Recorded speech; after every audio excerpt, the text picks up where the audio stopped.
So virtual neuroendovascular surgery. I'm Dr. Rafael Ortiz. I'm the Chief of Neuroendovascular Surgery and Interventional Neuroradiology at Lenox-Hill Hospital.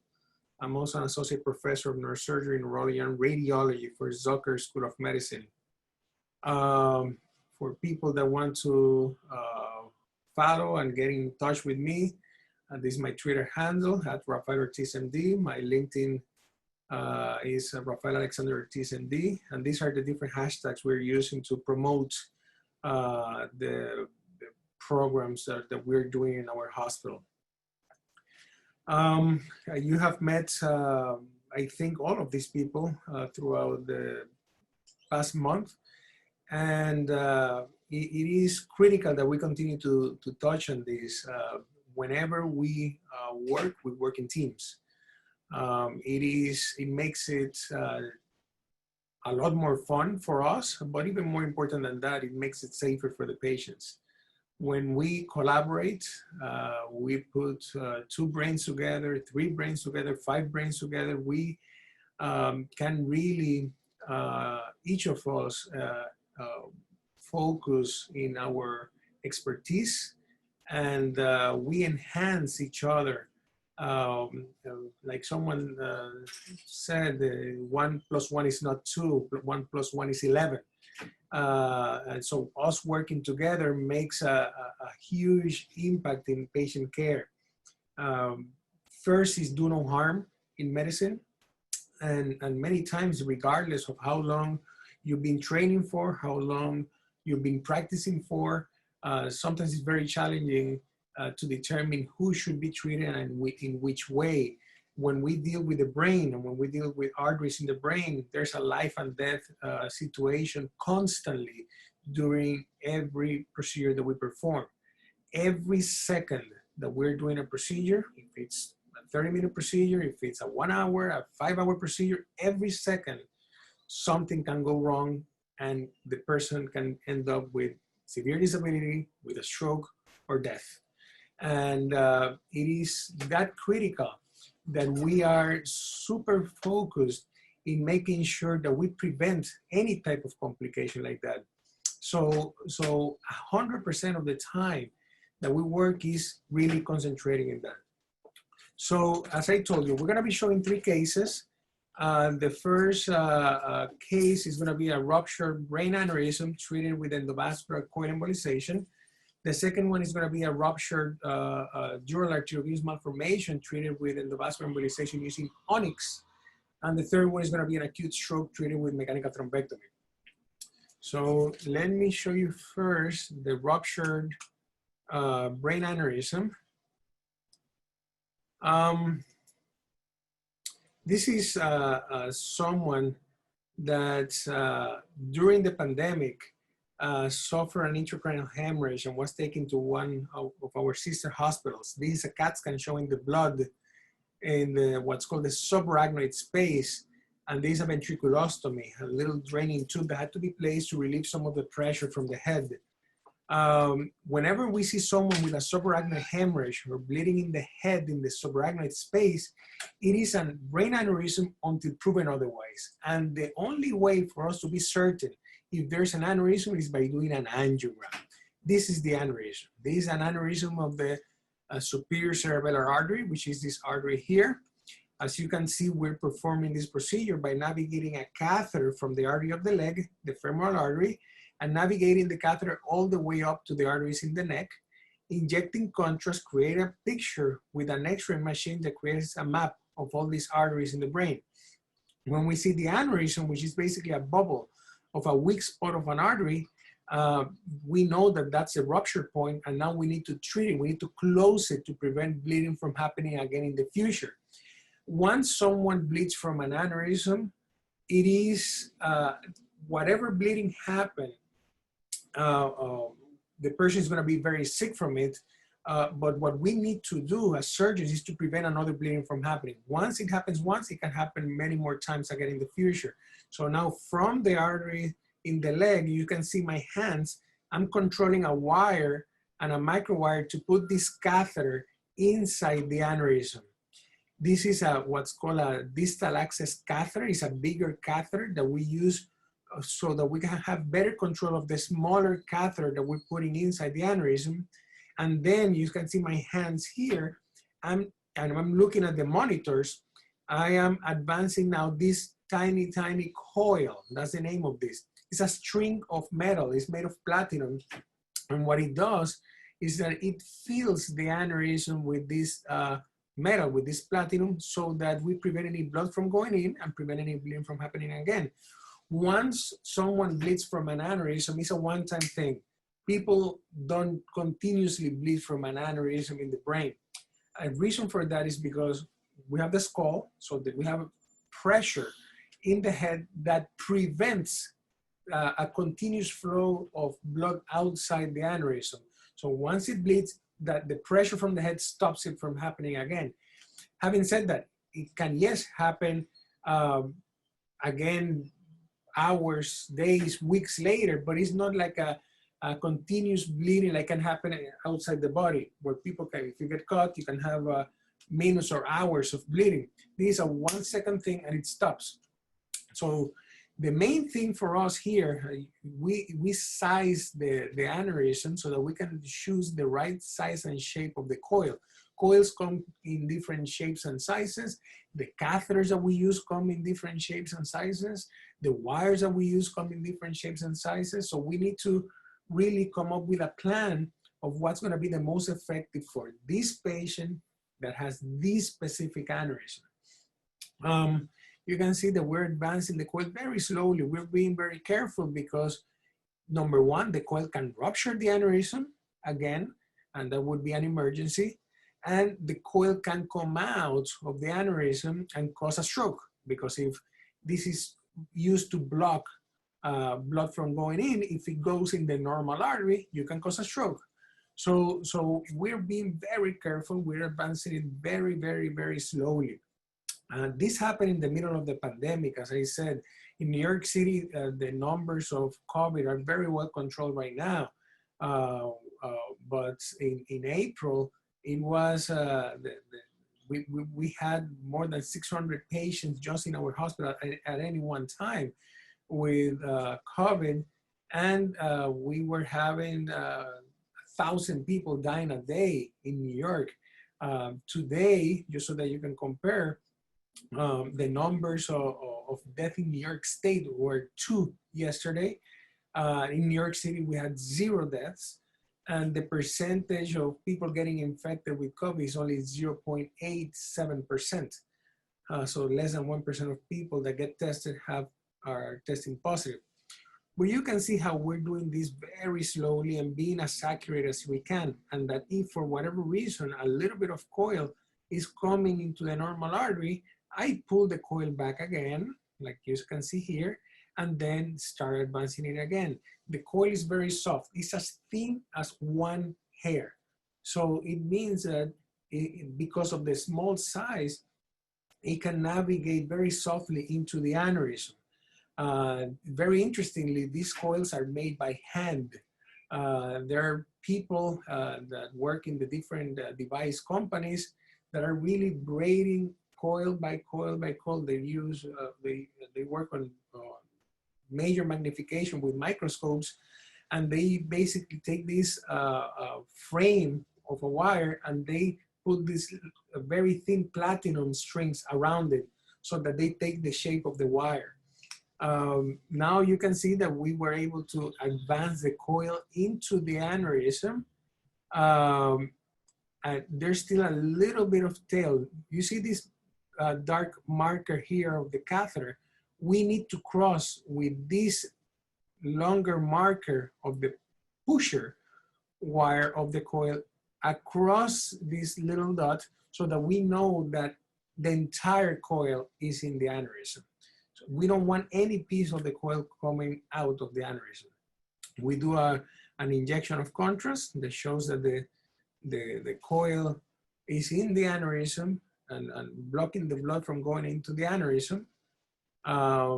And this is how we detach a coil. We use electricity.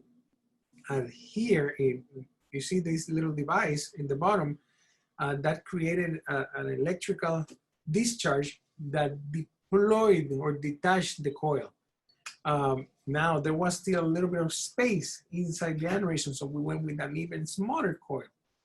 This measures 1 millimeter in diameter, 1 millimeter, so like a little dot. So the entire aneurysm measured 2 millimeters. So we're putting a 1 millimeter coil inside that aneurysm. And the length is longer, it's 2 centimeters, it's 1 millimeter in width or diameter with 2 centimeters in length. And we need to slowly fit it in. This is a small aneurysm, so depending on the size of the aneurysm is the number of coils and the size of the coils that we're going to be putting in. Sometimes we put as many as 50 coils in a very large aneurysm. This one only required 2 to be able to treat it and secure it and prevent any other bleeding from happening. An aneurysm, this patient did great. She was able to go home. She didn't even need rehabilitation, which is unusual. When people have bleeding in the brain from an aneurysm rupture, 33% of them die. Many of them even before getting to the hospital. Of the people that survive, half of them end up with severe disability in nursing homes, wheelchairs, and half of those that survived go back to a normal life and recover. She was one of those lucky ones. This is now removing the microcatheter from the aneurysm, making sure that we don't pull any of the coils back. And then at the end, we do another injection of contrast to make sure that the aneurysm is well secured and closed with the coils inside. And we do one more injection of contrast, looking at the whole head to verify that there wasn't any complication of bleeding or any complication of a stroke or blockage of an artery. So she did great, and she will have another follow-up angiogram procedure just to look at the arteries, no treatment, just to look in 6 months after this happened. So we did this in April. So in October, she's going to be coming back for that. Then, so that's the case of the aneurysm. I'm going to show you a case of ruptured dural arteriovenous fistula. This is a connection between arteries and veins that should not exist.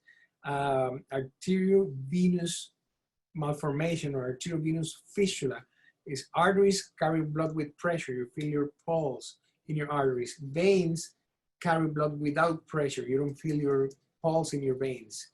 Reason for that is because in between the arteries and the veins, there are capillaries that dissipate that pressure that was coming from the artery side going into the vein side. What happens in an arteriovenous malformation or arteriovenous fistula is that you have the artery pressure going directly into a vein. That should not happen. The vein is not made to sustain that pressure, so the vein can rupture, can bleed. This is a very unusual case. This is the blood, back of the head, forehead, right side, left side, blood, blood. So this patient presented with bleeding from this malformation. And when we do the angiogram, this is the abnormality here. This is the lateral view. That's the back of the head here. This is what we call the nidus, which is the connection between the arteries and the veins. You can see it again here in the lateral view. In the AP view, in the anterior posterior view, it's going to be over here. Here, you see the connection between arteries and veins. This is the artery going to it. I mentioned to you it's very unusual. Reason why it's very unusual is because this person was born with an anatomical variant, that an artery that typically people are born with it coming off the external carotid artery, which are these arteries that I'm showing you here. These are the external carotid artery branches. This one goes to the scalp, to the back of the scalp, to be in the bone below the eye. But this person was born with one artery that typically comes from the external carotid in his case, it was coming from the ophthalmic, the artery that goes to the eye, that comes off the internal carotid artery. That's the internal carotid artery. Now we're getting into the ophthalmic artery, the artery that gives blood flow to the back of the retina and the eye. If that artery is blocked, we cannot see from that eye. So we all look different outside, we all look different inside. So this person was born with an anatomical barrier, nothing wrong with having an artery that looks different than others. However, what was wrong is that that artery was connected to the veins. That was the problem, the abnormal connection between artery and vein. And since this is an artery that typically goes outside of the brain, is giving blood flow to a vein inside the brain. So even worse than when he's dealing with an artery from inside the brain, with a vein from inside the brain. This is an artery from outside the brain connected to a vein inside the brain. So the pressure is so high that led to this bleeding. And now you can see we're navigating the catheter. Again, you can see my hands here maneuvering the catheter and the wire. We have multiple catheters, one inside each other. This one, the guide catheter. We have one that goes just in the artery of the leg. It's called a sheath. Then we have one that goes from the artery of the leg all the way to the artery in the neck. Then we have one from there that goes up into the origin of that ophthalmic artery. And then from another one from there, that is going to be the one that we're going to use for treatment. So it's telescoping catheters. Reason for that is because catheters are straight. The catheters, the engineering of the catheter is straight. However, they're flexible. So we need to go around all of these turns, all of these tortuous anatomy. Look at all these loops, loop, a loop, a loop. And in order for us to do that, we need support. We need to be able to get enough support below the tortuous anatomy so that we can advance past those challenging parts of the artery. So that's the reason for using all these telescoping catheters, so that we can have enough support. And we have a wire inside. But you can see how slow this is going, and it is because, number one, the tortuous anatomy, so we have challenges of access to the artery. And number two, if we do this too fast, we are at risk of causing injury to an artery. If you cause an injury to an artery, you're gonna have bleeding in the brain. Now you can see the wire going ahead of the microcatheter. This is the tip of the smaller catheter that we're using to advance all the way to the AVM, to the normal connection between artery and vein. But you can see the wire, how we're advancing it all the way, until we get into the AVM.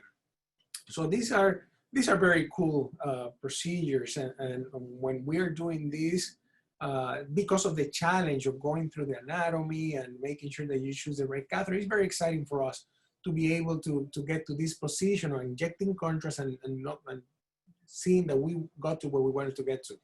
The connection between the arteries and the veins. Remember, we're inside an artery, and these are veins. Those big pouches are the veins, and that's why they get dilated, because of the pressure that I mentioned before.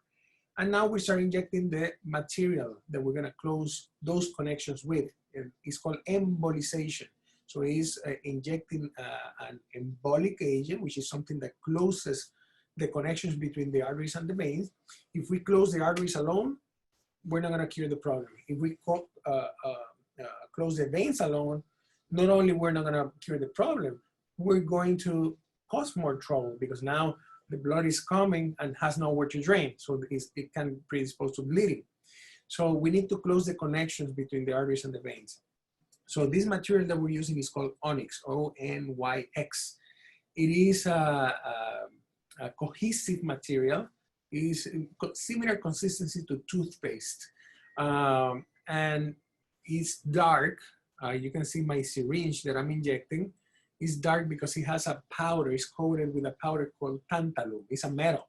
It's a metal that comes in a powder form, and it coats the onyx, or the embolic agent, and it all is has a solvent that is called VMSO, which is something that dilutes the onyx, but is also toxic. That in clinical trials done 25 years ago in Japan, it was noticed that when you inject it too fast, it can injure the vessel, the vein or the artery you're injecting it. So we need to go very slowly. We inject 0.2 milliliters every 2 minutes. 0.2 milliliters every 2 minutes, or 0.2 cc's. This entire syringe is 1 milliliter. So we cannot inject this faster than over 5 minutes. And usually it takes actually longer than that. Injections with the onyx, we keep injecting until we close all the connections between arteries and veins. Sometimes they can be as quick as 5 to 10 minutes, and sometimes they can take an hour and a half of just injecting without counting the part of getting there, getting the preparation of all the catheters, and getting the preparation of the embolic material. I have presented cases here several weeks ago in which we injected medical crazy glue, NVCA, that we can only inject in 1 second, 2 seconds, 3 seconds at the most. Otherwise, the catheter gets stuck to the artery. So that's one of the benefits for using onyx. When you use onyx, you can inject over a long period of time. And I mentioned before, it's an adhesive, it's a cohesive material, it's not adhesive. The other one is literally crazy glue. So anything you inject is gonna get glued right away. This one keeps sealing the different channels. You can see the onyx navigating into all the different channels and connections between arteries and veins until it fills all the channels. It always looks for the path of less resistance. So it always looks to whatever is open. Sometimes the path of less resistance is coming back in the catheter. And when that happens, we stop. We stop injecting for several seconds, not too long, otherwise it can solidify, but we stop for several seconds and then start injecting again. If we stop for too long, and every patient is different, too long might mean 30 seconds for one patient, and might mean a minute 30 seconds for another patient, but it's somewhere around that range.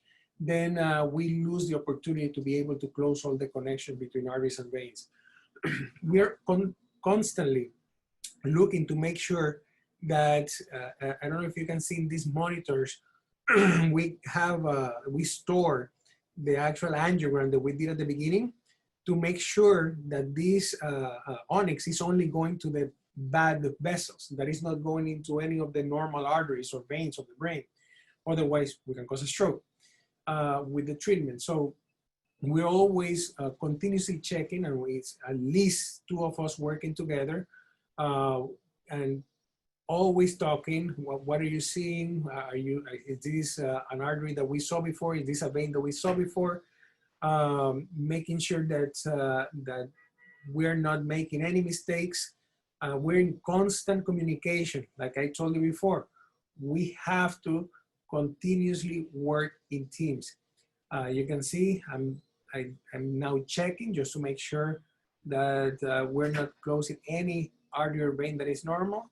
And I see that we're almost completely finished with this, but there's still a little bit more to go. So keep injecting. And this is, as I was saying before, constant collaboration, constant communication. Any field of medicine that you choose, you need to have complete communication with the patients, complete communications with your partners, complete communication with your referring doctors. This is critical for anything we do in life, but talking about medicine, talking about life and death, that has to be something that you need to always remember. Communicate, communicate, communicate. Create relationships with your patients so that there is a trust between them and you and them. You both need to feel completely confident that we're doing the best for that patient, and that the family feels completely confident that we're doing the best for them. And for that main reason, communication is so critical. Fortunately, we have been able here to develop here at Lenox Hill Hospital something called Playback Health, which is an app in which we can constantly communicate with patients any updates on their care, whether it's an MRI follow-up, a CAT scan, the results of a surgery, anything that is critical to them. And at the same time, communicating with that referring doctor, that person that knows this patient, that is the primary care doctor of this patient. They need to know what's happening to them so that they can also do the best for the patient, so that they can also make any adjustment to their medications. For example, a patient like this needs good blood pressure control forever. So we need the internist to make sure that they are always under good control of blood pressure. So you can see that now we are closing all these vessels. Now, and I am going to inject a little bit more just to make sure that there's no other vessel. And you can see that the onyx goes somewhere else. It wasn't obvious on that angiogram, on that injection of contrast. And now we see that it's still finding several channels. This is very important for us because we don't want this to come back. We want this to be completely closed and that the patient doesn't need to worry about it ever again in their life. This looks very good right now. So now we're gonna pull the catheter out. I'm advancing the other catheters that we had used for support as far as we can, so that we can remove the catheter from the onyx cast, because now the onyx, the catheter is embedded in the onyx. The microcatheter is here. So I'm using the support of the other intermediate catheter, the distal access catheter that I mentioned before, and the catheter that goes from all the way from the groin, from the leg, which is this one. I advance them so that we have better support. And then under X-ray, start pulling on that microcatheter gently. We don't want to do it too fast, or we can cause bleeding of an artery because it can cause rupture of the artery. And then here it comes out. Here it's coming out. And we are done with the embolization part. And after that, we check and make sure, number one, yes, that there's no connection between artery and vein, but even more important than that we don't have any occlusion of normal arteries or any complications. And these are follow-up 6 months later, demonstrating that it didn't come back and that the patient is doing completely, is doing great and is completely normal. Now, let me finish with the last case. This is a 65-year-old man who 27 hours before coming to the hospital started having some mild symptoms. NIH stroke scale is the scale that we use to determine the severity of a stroke. Someone that is normal has an NIH stroke scale of 0. Someone that is 1 might be just a little face weakness like this person had, or a little bit of weakness in the hand. And as the higher the number, the sicker the patient is. When he comes to the hospital, we saw that he had a blockage of one of the major arteries in the brain, the left middle cerebral artery. It is completely closed. There is an axial view, back of the head, right eye, left eye, so the sinuses. And we see that the left side of the brain, that's the right side, there's a CTA, a CAT scan with contrast, showing the occlusion. It's a coronal view showing the same. This is the top of the head, left side, right side. The mouth is over here. And you see the occlusion on the left side, the left middle cerebral artery.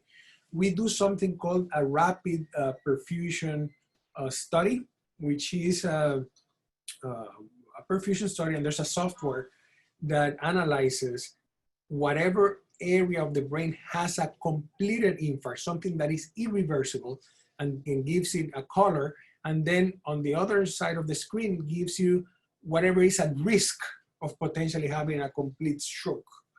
And you can see that the patient had 0 cc's or 0 milliliters of brain tissue that is with irreversible stroke, and 155 cc with potential irreversible stroke. However, because the patient was doing so well clinically and the stroke happened or the symptoms started more than 24 hours ago, we decided, let's manage medically. Let's just keep the blood pressure up and not try to intervene, because any procedure that we do is to improve the patient. But if the patient is already doing well, we're only putting the patient at risk of a procedure without significant benefit.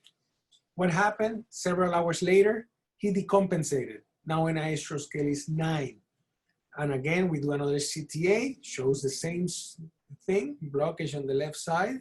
You see this here? It's motion artifact. Patient was confused or was moving the head when the CAT scan was performed, so that's why it looks like this.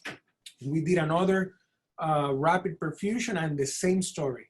Territory at risk without any irreversible stroke. If strokes are irreversible, then there's no point of doing a procedure because you're not going to salvage anything. You're just going to put the patient at risk of a procedure that was unnecessary at that time. We get a CAT scan to demonstrate that the brain looked actually normal, even though he had major symptoms. So that's the perfect candidate for us to do a mechanical thrombectomy. And this is the case. Again, this entire case, this happened like at 1 in the morning. This happens 24/7. We have an entire team of people that are on call 24/7. I'm showing you from every detail of the case from beginning to end. So you're gonna see how I get access from the artery in the leg. Patient is intubated for general anesthesia. I'm putting a needle in the right femoral artery, the artery that gives blood flow to the leg. You can see blood coming back the needle. Now I put a wire inside that needle to get access into the artery. We're gonna, now that the wire is inside, I remove the needle. And now I need to change that little wire because the needle is very small. So I need to change the little wire for a bigger one, a stronger one that will be able to support the sheath or catheter that we put in the leg. So now I'm putting that longer wire. You can see me advancing the wire. The anesthesiologist is still getting the patient ready. And this is Guillermo, a physician assistant. We work together on daily basis, 24/7 to help these patients. He's advancing the sheath or the catheter that we put inside the leg. Now we're inside the leg. So now we have the access. So that part is over. Now, obviously we're securing it to make sure that it will not come out of the artery for any reason, because then that can cause uncontrollable bleeding. So we secure it and we tape it to the leg. Sometimes we sew it also depending on the age of the patient and the size of the sheath that we're going to be using. For younger kids, we use shorter sheaths and it's easier for them to come out. So we typically sew them to the leg. And now you see there's a nurse in the room. I'm bringing the patient to check that the sheath is in the right position. These are syringe with contrast. We have syringes with contrast, syringes with saline. The saline is to flush to prevent any clot from forming. That's the bladder, is full of contrast. We injected contrast to check on the artery. Looks normal. We know we're in a safe position to proceed with our mechanical thrombectomy procedure. Again, this is an emergency, so we're trying to do it as fast as we can. Every second counts. Every minute that someone is suffering from a stroke, 2 million neurons are dying. For every minute, 2 million neurons are dying. That's the estimate based on animal studies. So this is critical that we are as effective and smooth as we can. Now we're using a big catheter. This is a big catheter that we need to use called a Neuromax with another catheter inside and a wire. The reason for the big catheter is because the devices for us to be able to pull the clot out, they're big. So we need to use something bigger for support down below. And since it's a big catheter and they're straight, I need to use something called a VTEC catheter, VTK catheter inside. I don't know if you can notice here, this one is pre-shaped, has a curve.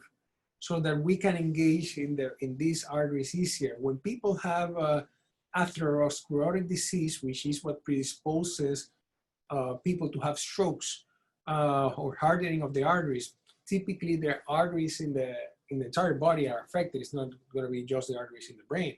If someone has a stroke, that means that they're also predisposed to having a heart attack, or that they're predisposed to having blockages of arteries anywhere else in the body.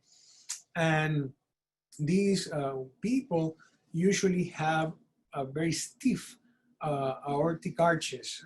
The arteries in the chest are stiff because of the hardening in the artery, and they are tortuous. The anatomy is not as straight as someone that is, let's say, a kid that doesn't have any atherosclerotic disease or high cholesterol or high blood pressure.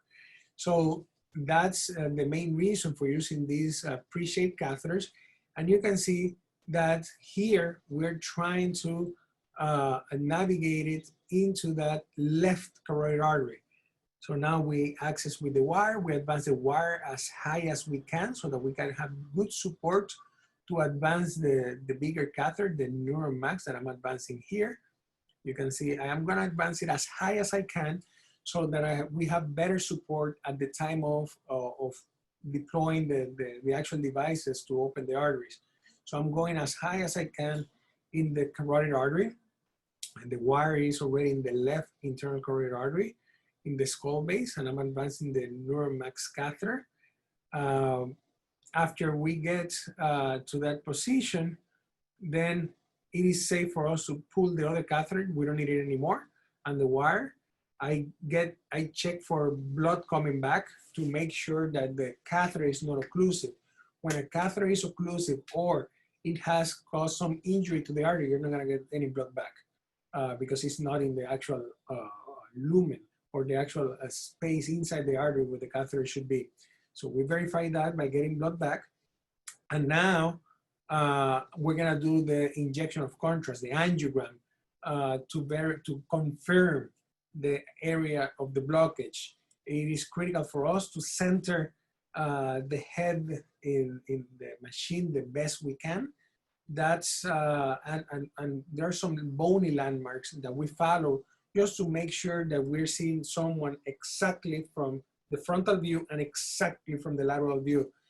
So if you have rotation of the head or the bony landmarks are not exactly aligned, we can get confused because we know the anatomy, AP and lateral. So here we see injection of contrast and we see the blockage. That's the M1 occlusion.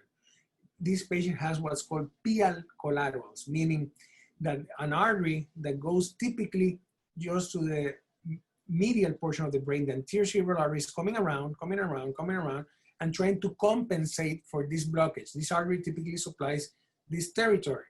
So this other artery, the anterior cerebral artery, is trying to compensate for that blockage.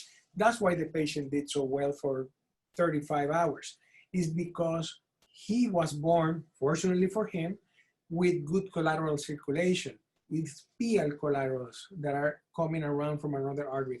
Not everybody's that fortunate. Some people, if they have a blockage of an artery in the brain, 30 minutes later, it's irreversible, and we cannot do anything for them, regardless of any procedure we perform, because it's too late for them, because they were not born with the collaterals. We don't know who has these collaterals. Nobody's gonna know, so that's why we need to act fast for everyone to make sure that we can recanalize or reopen the artery as fast as we can.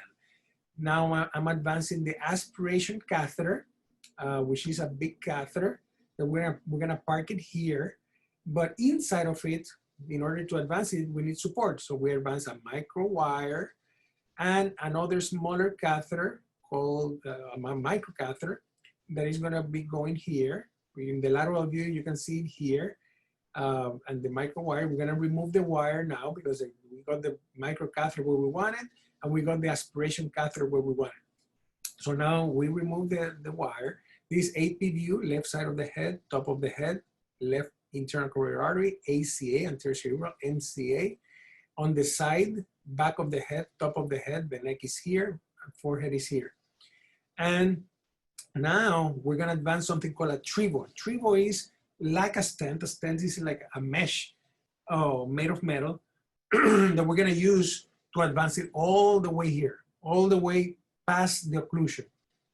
And we're gonna advance it here, and after we get there, you see right now Guillermo is advancing it, and I connected the aspiration. So right now this is creating suction and aspirating clots, and you see the tip of my catheter without the wire in the AP view, in the lateral view, and you're gonna see the trevo coming up. You see the trevo coming up here, coming up here, coming up here, coming up here, coming up here, and now we're gonna unsheath it. We hold the trevo in place and pull the microcatheter out and leave it there. We leave it there. Now the catheter is doing the aspiration here, and the stent is doing what we want. It's opening the artery, and it's doing it temporarily. What? Because this stent we're gonna remove. We don't leave stents in place if the patient is not on aspirin and Plavix, two blood thinners, two antiplatelet agents. Because if you put a stent without aspirin and Plavix, then you're at risk of causing a blockage. That stent will close again. So what we do, the engineering of this type and concept of this type of stent for stroke is a stent on a wire, meaning, yes, you have the stent, but it's attached to a wire all the time. So we leave it there, so it's reperfusing the artery temporarily while we have it there, but later on, when we pull it out, the goal is to pull the clot out, to pull it with us, tangling the stent. And the main reason for the aspiration is to prevent any of the clot from going distally, from dislodging from the stent. You can see the tubing down here. Well, that's the aspiration tubing. A very small amount of blood is coming. Typically, if an artery is open, it's continuous blood coming back. Right now, very small amount of blood is coming. It's because there's a clot there. And even though you have continuous suctioning, it's still blocked, it's still occluded. And what we typically leave it 2 to 3 minutes in place to allow for that reperfusion for at least 2 to 3 minutes. Let's say when we pull the stent out, it doesn't come out completely. It can happen. At least for 2 to 3 minutes, we were able to recanalize the vessel temporarily. Now Guillermo is doing suctioning, again, to diminish the risk of clot from going elsewhere. And I'm going to bring this stent inside the aspiration catheter to keep the clot inside the aspiration catheter. And now we pull everything. We pull the aspiration catheter, and the only thing that stays there is the guide catheter, the neuromax that we were keeping in the artery of the neck. So that's what's called a mechanical thrombectomy. I'm just checking here just to make sure that we don't have any clots in the tubing. So I keep it open to get some back bleeding from the artery. With the light, you're not able to see, but what we're doing now is advancing the stent so that we can see the clot and verify that the clot came out and that the stent looks fine in case we need to use it again. Sometimes the stents can get kinked or can get fractured. There can be some bending on the stent that makes them useless.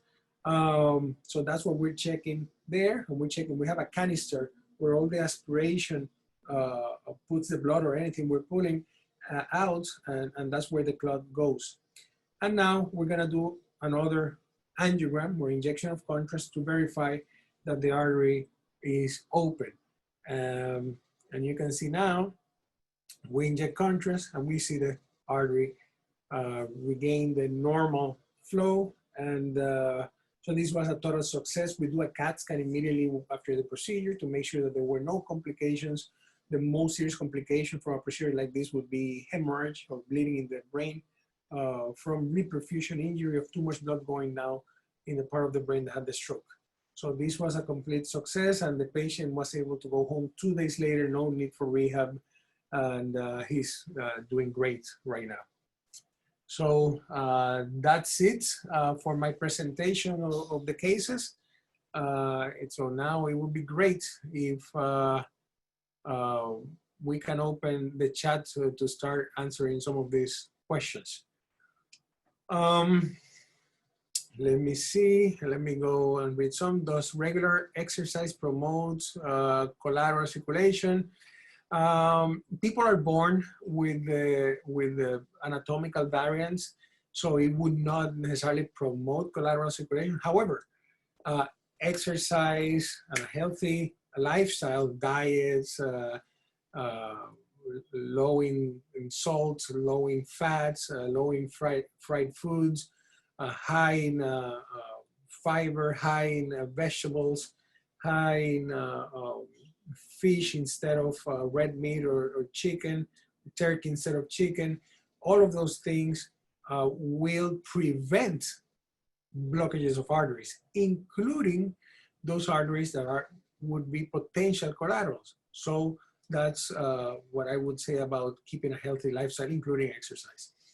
Can you block arterial blood flow to craniopharyngiomas? If so, have you seen patient develop SIDH? Additionally, how do you go about treating it so the patient does not develop cerebral pontimelanolysis? Okay, so craniopharyngiomas are not vascular tumors. These are type of tumor that me personally, I don't get involved with, because I get involved with anything that is vascular in the brain, face, head and neck, and spinal cord. Those are the areas of the body I treat. But since it's not a vascular tumor, there's no role today for us to be able to decrease blood flow or to treat them. Is an endovascular embolization more difficult in patients with clotting disorders, or does the non-invasive nature of the treatment means it isn't a problem? If there are clotting disorders, yes, it does affect what we do. Everything we do in endovascular has to do with clotting. So if we have an aneurysm or an AVM, we want to close them. We're like the plumbers of the brain. And if we have a stroke, we want to open it. So if someone is predisposed to having bleeding tendencies, it might make more challenging our treatment for the aneurysm or the AVM. If someone has clotting disorders that are hypercoagulable states, might make more challenging treatment for our ischemic strokes. We do use blood thinners for all of our procedures. We use heparin mixed with the saline that is continuously dripping through every catheter that we use to diminish the risk of clots from forming. So yes, clotting disorders do affect what we do. When you inject contrast, how do you differentiate between arteries and veins? That's the reason for years of training and preparation and studying and doing the same thing over and over and over and learning. It is, for us, it becomes common nature. However, yes, at the beginning it's a real challenge to understand that puzzle. And what we can say is that whenever you inject contrast, you are expected to see the early arterial phase, mid-arterial phase, late arterial phase, then the capillaries, then the early venous phase, mid-venous phase, late venous phase. That's the expected pattern that you're gonna see. Every now and then, whenever there's a connection between arteries and veins, that's when you see something that looks different and something that would suggest that there's a connection. Can you explain what an angiogram is? It's navigating the catheter that I showed, going from the artery of the leg, inside the arteries, anywhere in the body you can do an angiogram. In our case, to an artery in the neck or above, and injecting contrast, taking pictures with an X-ray machine. That's a digital subtraction angiogram, DSA. How do you navigate the catheter to the right spots? Again, like the previous question, time of studying, time training, time doing the things over and over and over. And it's like any stage in life. When you finish high school, you think you know a lot. Then you're a freshman in college and you don't know anything. Then you finish college and you think you know a lot. Then you go to first year medical school, you don't know anything. You finish medical school, you think you know a lot. You start residency, you don't know anything. Same thing, fellowship, and then when you become practicing, neurosurgeon or endovascular surgeon or any other specialty, that's when you start gaining your confidence. That's when you start really gaining experience, the relationship with the patient, seeing things over and over and over through time. That's when you really learn your techniques and navigating a catheter. We put wires inside. As you saw, the wires have a little shape, a bend at the end, and we have what's called a torque device that moves that bend in different positions. So we know if it's pointing forward, to the side, an oblique, back, the other side, and to engage in the artery with the wire, and then we follow with the catheter above that wire. You mentioned using dimethyl sulfide on the AVF procedure. You also mentioned it was toxic. So what happened to this compound after completing the surgery? This is a solvent, and it gets secreted from the body through breathing. It's interesting because when these patients are in the recovering area, they don't notice it, but the family members, the nurses, or us, when we go in the room, there's a peculiar odor in the room, and it's the smell of that DMSO coming out. Can the wire get stuck when you're advancing it? It would get stuck only if you're not in an artery. If you're going against the wall of the vessel. Do patients typically develop oculomotor palsy for pico aneurysms? Yes, that's a very common presentation for enlarging or ruptured aneurysm of the posterior communicating artery. Third nerve involvement with the eye looking down and out, the eyelid droopy, and the dilated pupil. In the second case, will the bleeding in the brain cause an increase in intracranial pressure? The answer is yes. Any bleeding does that. However, in some people, there's a need for a craniectomy to relieve that pressure. In some people, there's no need. In this patient didn't need any relief of pressure. He was having headaches, but was otherwise stable after the procedure. Is there any way to predict if an aneurysm is going to occur? No. Only after it ruptures, that's the only way for us to know. Or if it's found incidentally for whatever reason, they do an MRI for head trauma for other causes, and then it's found. Have you had a patient who suffered complications after surgery? Yes. Everybody that does enough procedures will encounter complications, and they're extremely difficult to deal with. That's the most challenging part of what we do. You could be the best in the world, and it's a humbling experience every time it happens. That's the main reason to have a strong support at home, whether it's your spouse or someone else you can talk to, your partners, someone that you can talk to about this, because it's very challenging. It's very difficult for all of us to deal with this. It's the most difficult. You don't sleep. You continuously think about it, day in, day out, until time goes by. Like any time we suffer from anything in life, time goes by, and then you adjust and you learn from it, and then you make adjustments. Those are the good doctors. The doctors that don't learn from these experiences, those are the ones that are horrible surgeons or physicians, because they keep making the same mistakes over and over and over. But the good doctors, yes, a complication happens, but then you adjust. You start, you always remember, I need to avoid this in order to prevent that. I need to not do this case, because if I do this case, this can happen. But yes, great question. What are some differences in your preparation for emergency versus planning surgeries?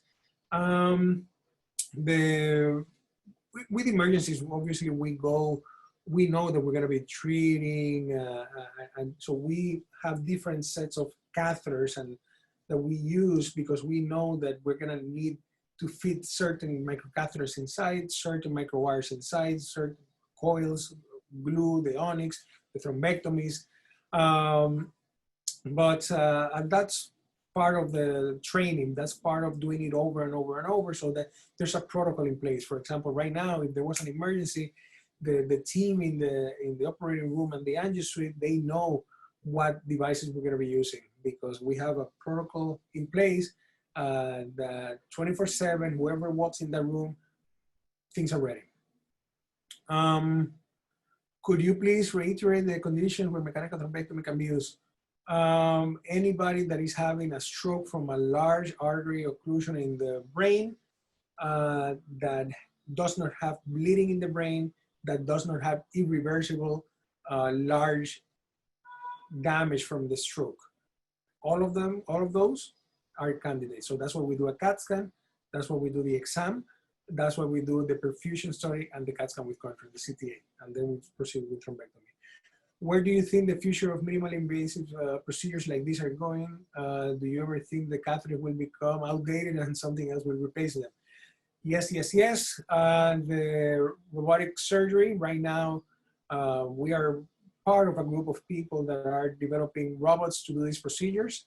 And actually there was a cardiac procedure performed earlier this year that was done in a patient that was in Europe, done by a cardiologist in India. And this is where the neurofield is not there yet, because different catheters and subtleties that are different from cardiac, but we will be there in the next 5 to 10 years. Has Onyx ever been allergenic to some patients? Not that I know of. Difference between occlusion and embolism. An embolism is something that causes an occlusion. An occlusion is something focal at the site. An embolism came from somewhere else. So an embolism can go and cause an occlusion, or the occlusion could have started at the same site. The imaging that you see on the screens are in black and white and gray. Is it because it's easier to see, and can imaging be improved? It can always be improved. It's easier to see today these type of images in black and white, yes. This is out of topic, but is there a way to know the difference if you're experiencing a stroke or going through anxiety? Sometimes it's challenging, but in general terms, strokes make sense. Remember, stroke is a manifestation of a problem in a specific side of the brain. So we would see a specific sequence of signs on the exam that would suggest a stroke. Anxiety is more generalized. It has no focality to it.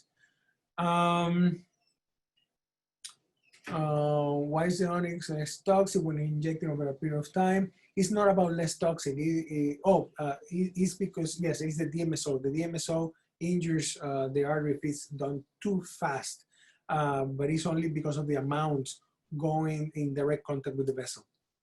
How effective is TPA? TPA is effective, however, it's effective more for smaller vessels. TPA has never been proven to be able to open a large artery in the brain. Never. It's only used for, has been proven of benefit in smaller strokes. How many patients with aneurysms also have polycystic kidney disease? Polycystic kidney disease is a predisposing factor for developing aneurysms. Of the people that have aneurysms, it's still the minority of them that have history of polycystic kidney, less than 20% of the people with brain aneurysms. What would happen if the wire gets stuck with a crazy glue while in surgery? You would need to leave it there. And then we cut the catheter in the leg and keep the catheter inside the body and wait for it to endothelialize. The catheter becomes part of the vessel. It is safer than trying to pull it out, otherwise you can rupture the vessel. Are most unruptured AVMs incidental findings? If not, what symptoms would be present? On ruptures, yes, incidental.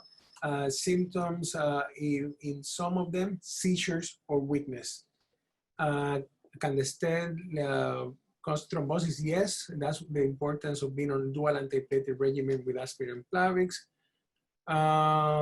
Can umbilical catheterization be a treatment to get rid of anastomosis or fistulas in the face, in the placentas of patients? Yep. So the answer is yes. These obviously are very challenging procedures. We actually do catheterize some babies through the umbilical artery. This is a catheter that is placed at the time of being born.